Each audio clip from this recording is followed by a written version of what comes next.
chickadee. You're done. That's it for you. Gotta get through this way. No, you don't have any. Yeah, I feel like she's gonna punish us with more dog parts now. Can you say? Alrighty.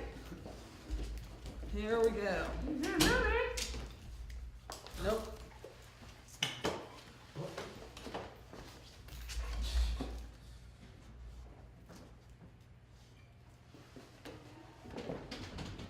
For instance, that body language lets her know that she can't demand my attention when she wants it. Whereas a lot of people will take their hands and push her away. And in fact, that's actually giving her attention.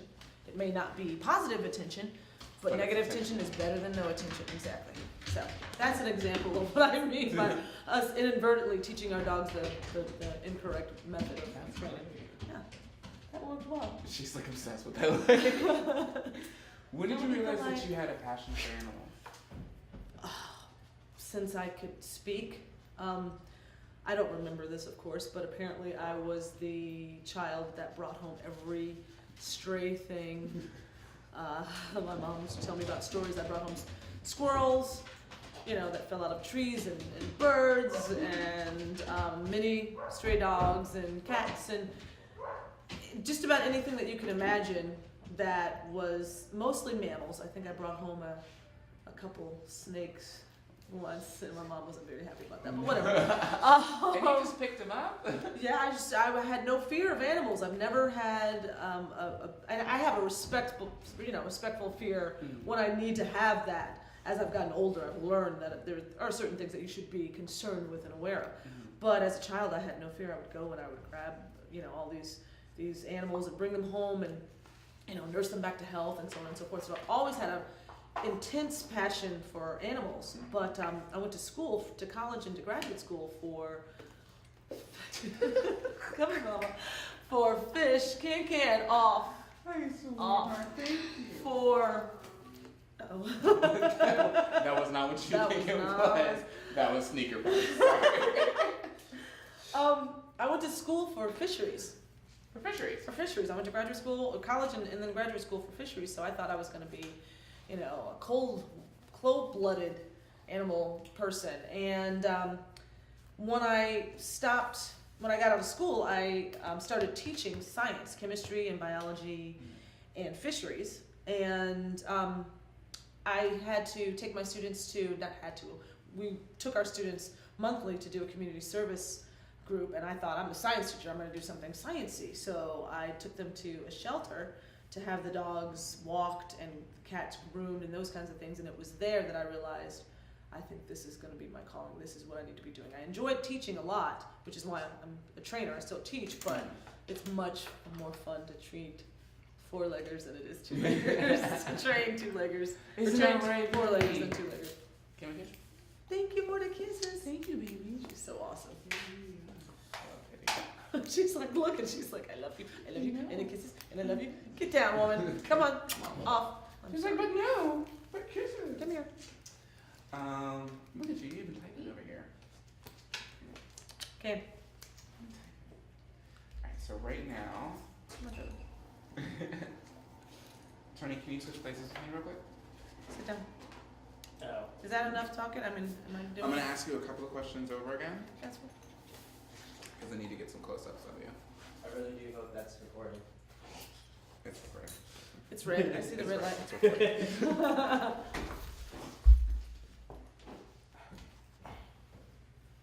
Off. So, all the ones that look important. All the ones that look important to people that aren't you, ask them.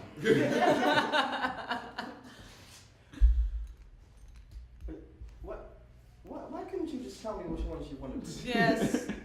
Start with passion for animals at the bottom. When did you realize your passion for dogs?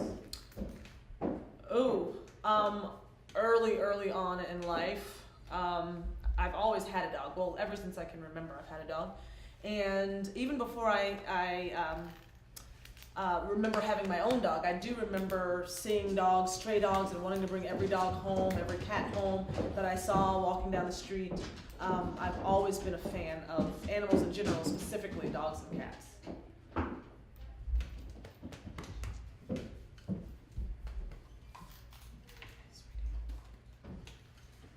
Question 1. Who are you? Who am I? I'm Tony. Who are you? I'm Tony too. I'm Tony. My name's Tony Woods, and I am the CEO of Anytime Canine, which is, hey buddy, which is a dog walking, dog training, and pet sitting company in the Washington metropolitan area.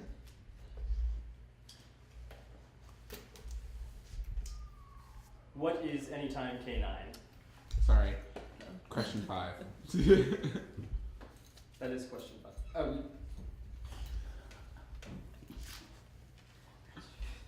You got numbers that don't match with question numbers. Oh, really? Messing up. Yes. That was 1 is interview with Tony. 2 is questions. 3 is Go to, No. Tony, why don't you go ahead and describe to me the difference between sporting and working breeds? Oh, that was a good one. So I am a huge, everyone always asks, what's my favorite breed of dog? And I can never answer that question because there's really no answer for that question. However, I do have favorite groups of dogs. The sporting group is one of my favorite groups of dogs, and the working group. The sporting group, because they are eager to please, they're outdoorsy, they want to run around and hang out with their owners, and they do anything and everything they can to make their owners happy, even though they're pretty distractible. So a lab looking for a bird or wanting to go swimming. I was waiting for it. I ignored it as long as I possibly could. Girl! it's like right at Woo! Mama. Woo! Stinky girls. Stinky doggy fart. But a lab that, sees a bird or wants to go swimming is a lot more distractible, a lot more difficult to train than some of the doggies in the working group, which dogs in the working group have been bred over many, many years to kind of work with people, but also independently of people. So they tend to be a little bit more strong-willed, less distractible, but they don't want to, you have to prove to them that you are in fact worthy of being pack leader before they listen to you. So those are probably my 2 favorites. Knocking them off. Huh? No, you're knocking them off. I'm doing good? We're doing okay? Great. All right. Oh, okay. I thought he was snapping at me. I thought he was snapping at me. Light. What was that, 5th element? What was it? Z's light. Who? It's I love that movie, but I don't remember that part. right Remember at the they're in the beginning of temple religion, and he's boys, like holding up holding the the mirror. reflection for the light. Oh, that's right. She's light. She's light. That's right. One more time. Look at that shitty girl. That's my bitch. Actually, that's really good. Let's get some interaction with you and her. Hey, Kim Kim. Hello. Hi, Kim Kim. Look at the other cam. Hi, Boo Boo. Say hello. She's gonna run over there. She's like, oh, somebody's paying attention to me. I love you. Thank you. Kisses. Hello. Hi. Kiss the lens. You say hi? I'm sure He'll there was forgive peanut you, butter But if it were me, I know, right? She's hilarious. She is, she's a rescue, and she's a sweetheart. I believe she just got adopted, so she's here at the daycare, hanging out, cage-free doggy daycare, Yeah. having a ball. Yeah, Having having a fun, ball. Mama? You having a good time? Thank you for the kisses. Let's go over CEO one more time. Which one do you want me to use? The real answer or the my CEO? Whichever one you like to say the most. Okay. Aww. So my sweet girl. So I often, because of my message on my phone, get asked the question, what is a CEO? And that's because, a CEO for me doesn't mean Chief Executive Officer, which I happen to be. It's not as important as my canine of extraordinary obedience, Riley, who is the CEO of our company. And I thought of that one day. I was thinking, Riley, you are way important to this company. You are like the CEO. And how could I use that acronym to describe you? And canine of extraordinary obedience, hit me, and it's been that way ever since. So that's what CEO means to me now.